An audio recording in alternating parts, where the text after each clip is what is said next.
Hey everyone, it's Masumi, and I'm here to talk about Donkey Kong Country. This is a classic 2D platform made by Rare for the Super Nintendo, which ended up changing Donkey Kong's image forever and creating one of the most beloved franchises in gaming. It sold 9 million copies, which makes it the second best-selling Super Nintendo game of all time.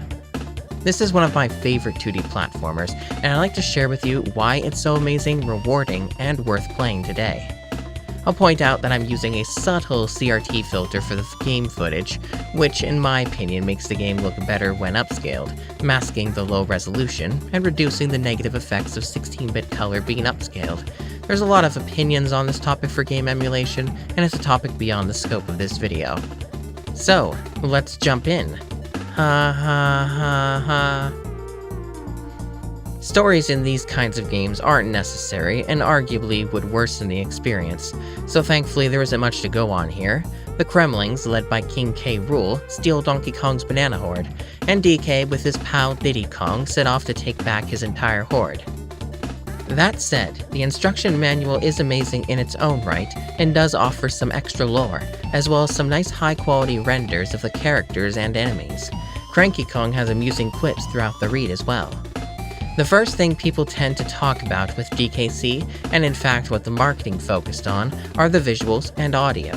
While I will give them their much-needed credit where it's due, I want to talk about the gameplay.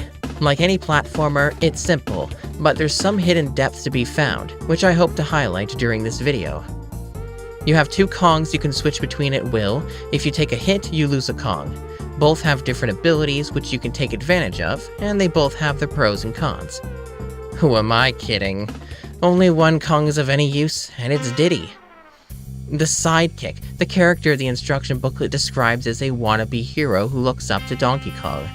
Yes, despite what you may think, Donkey Kong is awful to use in his own game. This is for a variety of reasons, but in a manner of speaking, he's this game's hard mode. It's baffling to me that so few people fail to highlight this difference as much as they should.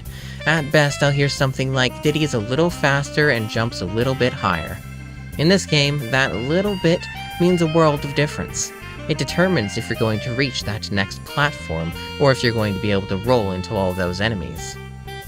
Donkey Kong has a larger hitbox for everything in the game, no matter the level type, which makes him a bigger target and harder to weave through enemies, especially in underwater levels.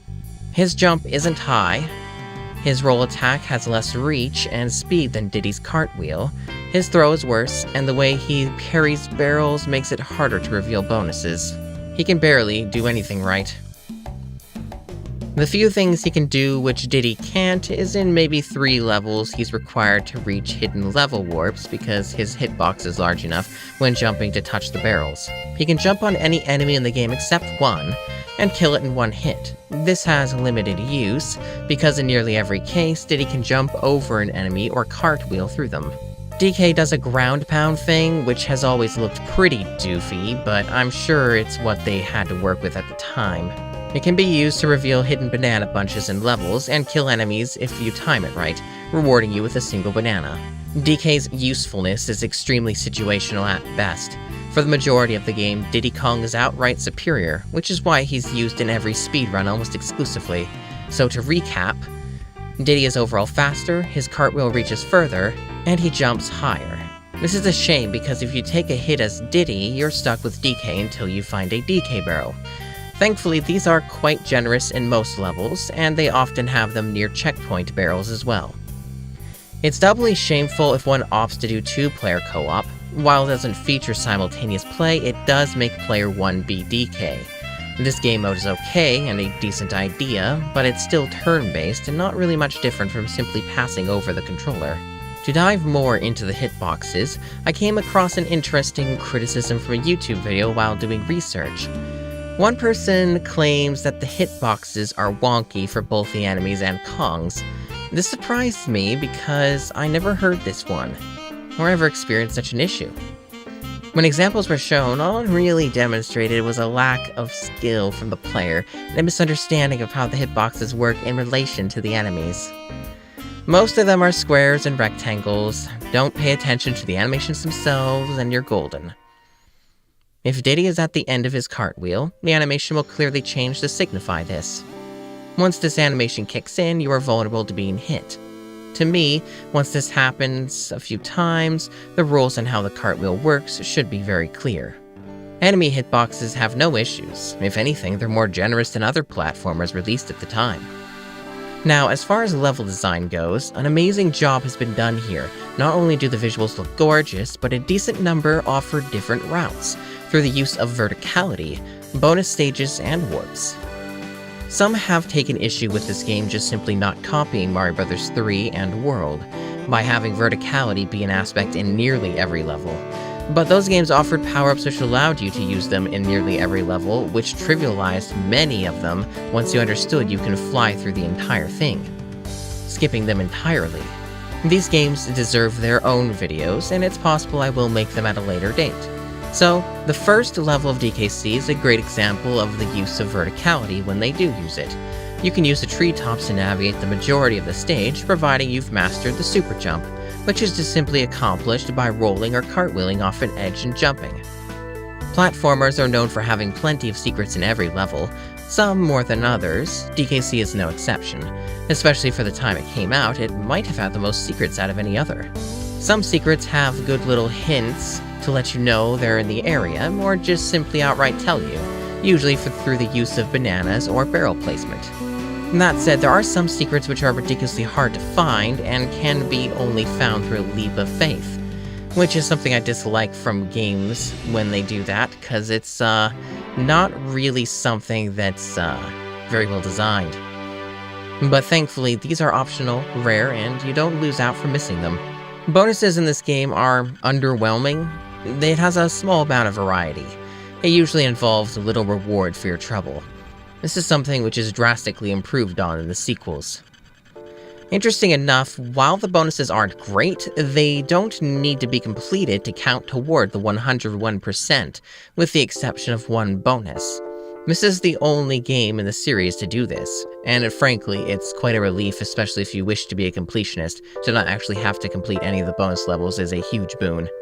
But at the same time, what motivation is there to be a completionist? Because, you're not actually really doing anything other than finding the bonuses. It's not like there's any real challenges laying within. And there's no real actual tangible reward for any of it. But what I find personally rewarding is the fast-paced gameplay and being rewarded for just simply playing better at the game. There's so much excellent feedback given to you when you successfully time a roll, hit an enemy, or make a difficult jump. If you succeed in a cartwheel against an enemy, you're given a boost to your speed, and your roll is extended. When hitting multiple enemies, this continues in like a chain. This technique is called an extended roll, and it's used a lot in speedrunning, but it requires precise timing of letting go of the Y button and pressing it again, in order to get the full effect. Not to mention the inclusion of barrel cannons in this game are genius. There is once again excellent feedback as you're launched through them, and is a creative way to navigate through a level. It's not something I can recall seeing in other games, and it certainly brings a unique feel.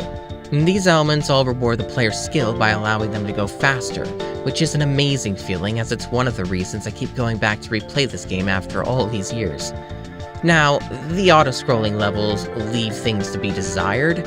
They're the opposite of the rewarding gameplay I just described. There is nothing you can do to make these go faster, aside from doing glitches or finding warps, which aren't reliable, and the average player wouldn't be able to do this. Especially since some of the warps are actually leap of faith. So yeah, that kind of comes into the issue earlier with the game's design when it comes to its bonuses. This is also extended to its warps. They have things for you to collect and enemies for you to avoid or hit, but for the most part there just isn't much to these. It almost feels like Nintendo told Rare they needed to have auto-scrolling levels, since they go against the skill-speed mechanic which the rest of the levels use. Thankfully, these levels are kept to a minimum, and don't spoil the game, but they can be a detracting factor. Especially since if a player fails, they're forced back to the start of the level, or the checkpoint, with no way to get back to where they failed any faster, which is an inherent design flaw with auto-scroll levels in any game. Golden animal tokens are something which is exclusive to this first entry in the original trilogy, and thankfully the last. These are hidden throughout the game and are a common reward found in bonus rooms. If you collect 3 in total for each matching animal buddy, you will be transported to a special bonus stage. Collect as many animal crackers as you can during the time limit. Each animal's stage has its own unique layout meant to highlight their powers. Each area has a giant animal cracker you can collect, which gives you a ×2 multiplier to your total. At the end of the timer, you get an extra life for 100 collected each. Much like anything else in this game with the word bonus, they're uninspired and dull. There's no opposition, and it just involves moving left to right as you collect these. Not exactly riveting, the reward isn't even worth it. This game showers you in lives, especially in the first level of the game. I suppose the only interesting part is you become the animal during these stages, which is something that becomes a common feature in the sequel and has great design improvements involving it. It's just too bad that these send you either to the beginning of the stage or the closest barrel. It's pretty arbitrary, it feels at times, but there are definitely set points where you will get put back, but more often than not the levels will just put you at the beginning. Either way, you're losing progress when you grab these. If you want my advice, avoid. They'll just add frustration. To me, the best part about the gameplay is how much nuance there is to going fast and being rewarded for that good play. You have to earn the ability to plow through everything and not end up hitting a random zinger or falling off to your doom or something. I feel that stopping this awesome momentum by instead going around trying to find every secret and collect everything detracts from that enjoyment, especially since there's often no reason to go out of your way, except for some extra lives. Now, speaking of extra lives, this game does have one problem which plagues all SNES-era platforms as far as I know. Your lives aren't saved. If you save and exit the game and jump back in, you're back at the default count of 5. It is easy to farm lives through just simply doing the first level jungle hijinks and getting all the life balloons, providing you know all the locations. But I hate it when games take away your efforts for no reason. Another collectible in this game which earn extra lives are the bananas. You have bunches and singles, collect 100 of them and you earn a life. Pretty standard stuff here, just like your Marios where they'll have them in risky locations and dare you to try to grab them, but most of the time, it's a trap. So, this game has a lot of collectibles, okay? There's one more, and they come in the flavor of the alphabet. Collect the letters K-O-N-G in each level, and they spell out Kong. You're rewarded with an extra life. Some of these are piss easy to get, others are more hidden and sometimes even inside bonus levels. But the most important thing to know is they don't count toward your completion of the game, so there's no need to stress out over them if you're a completionist. The animal buddies in this game can be quite fun to use, but unfortunately 2 of them have problems. Winky the Frog and Espresso the Ostrich. Winky can jump higher than anything in the game and is able to jump on zingers. This sounds amazing, right? Well, the problem is his hitbox is fucked, so you end up losing him more often than not, sometimes taking you with him. It also doesn't help that he's the slowest of the animals. Diddy is faster than him in any scenario. Espresso has enough speed, thankfully, and has a unique ability to walk over claptraps without being damaged. Except the hitbox on this one is fucked too, and whenever you fly into them, you take damage. So this particular animal wasn't very thought out or particularly well tested, but honestly, he doesn't have many appearances to begin with. He is, however, required to reach several bonuses in the game. Now, the rest of them are awesome. Rambi shows up from the very first level and kicks ass. He's able to smash into hidden bonus rooms and any enemy he comes into contact with. The attack is automatic, but you can manually do it if you want, but there's no real reason to do this. The only issue with him is he's very awful about platforming, and some of the levels he shows up in, he becomes more of a problem than an asset. Especially since if you get hit, you are launched quite a bit forward and can't change the trajectory in mid-air, which can sometimes get you killed. On Guard, however, is an extreme asset to every level he shows up in, but he's not often in plain sight, and you'll have to look around for him. Underwater levels become much harder if you end up losing him. He makes you swim faster and has an attack which speeds you up on use, but also destroys most enemies in the game. The only problem with him are the controls being somewhat finicky, and because there are auto attacks, it can sometimes make you fly into an obstacle or another enemy ahead of you. Squawks the Parrot is the most underwhelming in the game, as he's only in one level, and provides light, as well as some additional frame rate drops. He also flashes your entire screen, and you can create strobing effects. I'm actually quite certain this has been removed in the 3DS version of the game that you can download off the eShop as of this video, and until Nintendo shuts it down one day. Thankfully, Squawks is a bigger deal in the next 2 entries. Animal Buddies can be a fun addition, but I do feel like they're tacked on. None of the levels are designed around them, which ends up causing many of their problems, but it's nice to have the option regardless. They go on to correct this issue in the sequel. The variety in level design is quite good. Each world focuses around a theme: jungles, mines, forests, glacier, industry, and mines. Yeah, it was hitting good variety up until that point. It seems the developers ran out of steam in the final world and ended up reusing assets and not really offering anything new to the table here. It's jam-packed with the same stuff from World 2. I suppose it's understandable since this game had 18 months of development time from concept to completion. This is a little disheartening because they did have a perfectly good number of assets in the cave level, the ice cave level to be precise, of which there's only one in the game. It seems odd to me that there's a whole new music track and number of new assets made which only show up in one level. Perhaps this was also a result of the short development. Throughout the game, the water levels will also show up, each representing its respective world's theme. Water levels are often heavily disliked in games, and for good reason. They tend to have a problem of being slower than the rest of their game. This is often the case in DKC. Some attempt was made with the addition of On Guard, but you can't always get him right away in every level, and even then, if you lose him, that's it. You're back to Slow Street. But what I do appreciate is the fact you're able to have great control over swimming. Like any of these games, if you press the jump button, you swim up. The faster you press, the more you ascend. But if you hold up while you do this, you move much faster. The same works if you hold down, you descend far faster.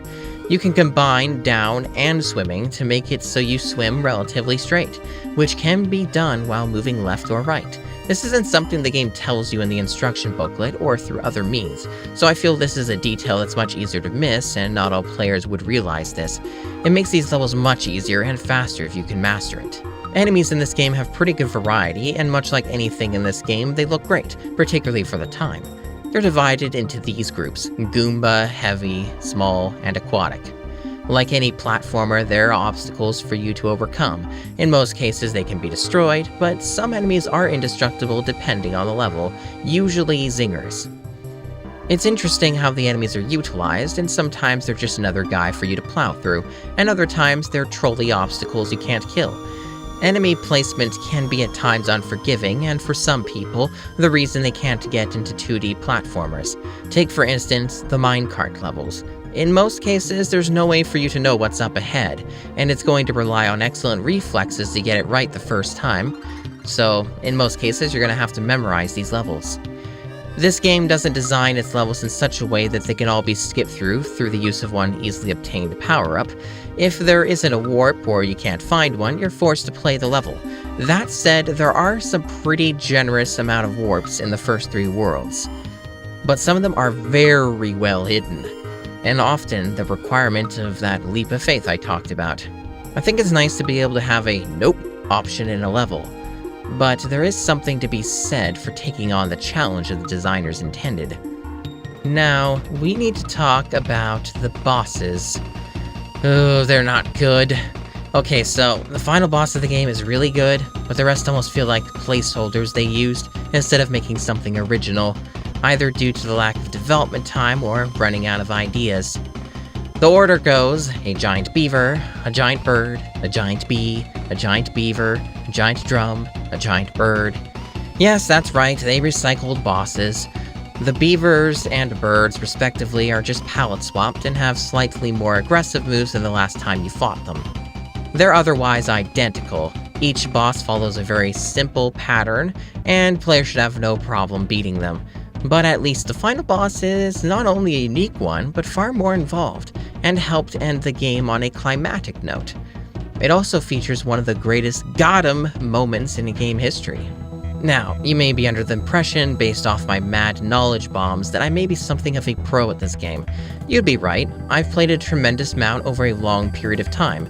As a result, my perspective of the game's difficulty is skewed. For me, this is an easy game. I can beat it under an hour, no problem. When I was new to this game, I remember it being extremely hard, but I was new to gaming in general and didn't have much experience at that point. But I think newcomers would consider this one difficult, at the very least if they can't keep Diddy and end up with the lumbering oaf. Veterans to the genre should be able to barrel blast their way through with minimal resistance. Now that I've talked extensively about gameplay, let's talk about the things everyone talks way too much about, the graphics. Yes, these visuals were cutting edge back in ye olden days of 1994. Everyone was very impressed and people jerked off to how amazing everything looks. We have a lot of other special effects we do as well. On the snow level, we have 12 different layers of snow going back and forth. We have forest levels with parallax scrolls for dimension in the game.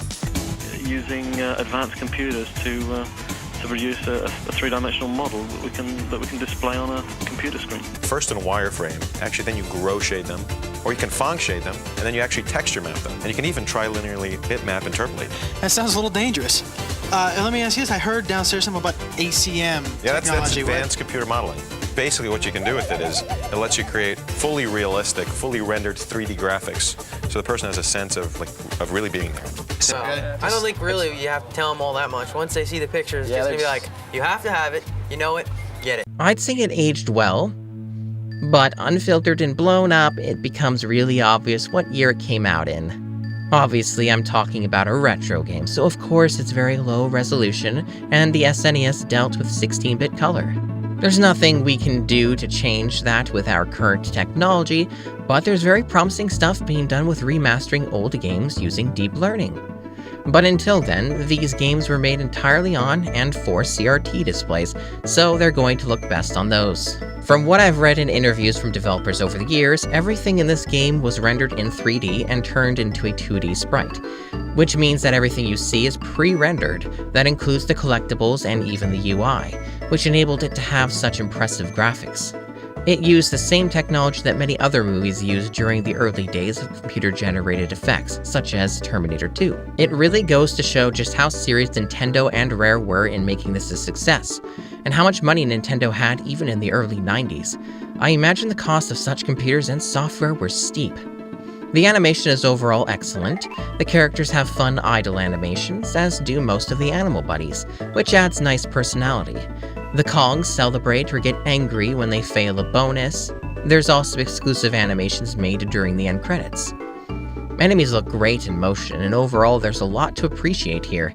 There's a handful of levels where the Kongs in particular look a little weird, because they don't react to the changes in terrain based off their movement, but this is a minor gripe and arguably adds to the charm, and is only particularly relevant in some of the glacier levels. The other most talked about aspect of the game, especially years later, is the music.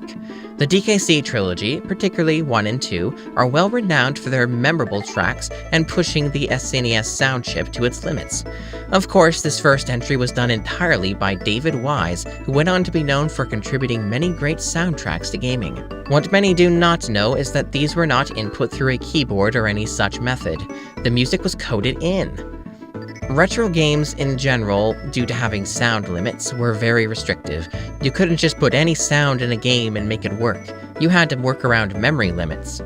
David Wise said that he had to code the music in because it was the most optimal way for him to get the sound he wanted. He had to coordinate with the game development team to free up enough sound memory for him throughout the levels, in order for this music to be uncompromised. For reference, the memory for the SNES sound chip is 64 kilobytes. Ah, old technology, it always tends to make us laugh. The sound design is quite excellent as well. Many of the enemies have their own death sounds, and there's nice extra details being heard, like the vultures flapping their wings, claptraps clacking their teeth, zingers buzzing.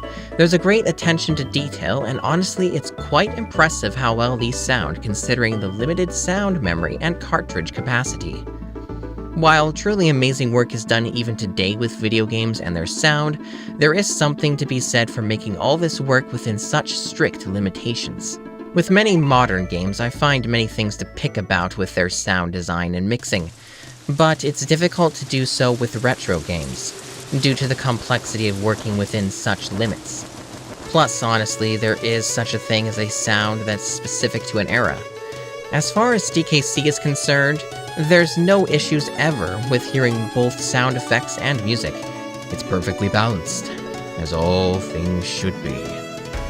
I wish I had more in-depth input to provide into the audio of the game, but audio on retro consoles is a whole other art form, and it's nothing like what's done today.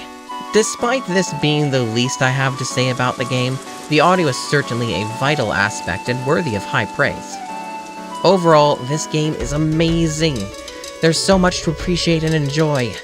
I really hope I've been able to give insight to this classic. I encourage anyone who hasn't played it to pick it up and give it a try. It's been available on many platforms throughout the years, but as of this video, it's only legally available through the Nintendo 3DS eShop and the SNES Classic, which recently went out of print. Hopefully it will make its way onto the Switch soon. Next time, I'll be taking a look at its sequel, Donkey Kong Country 2 Diddy's Kong Quest. Don't forget the 4 Horsemen of the Apocalypse. Like, comment, subscribe, and support me on Patreon if you like. This is Masumi, peacing out.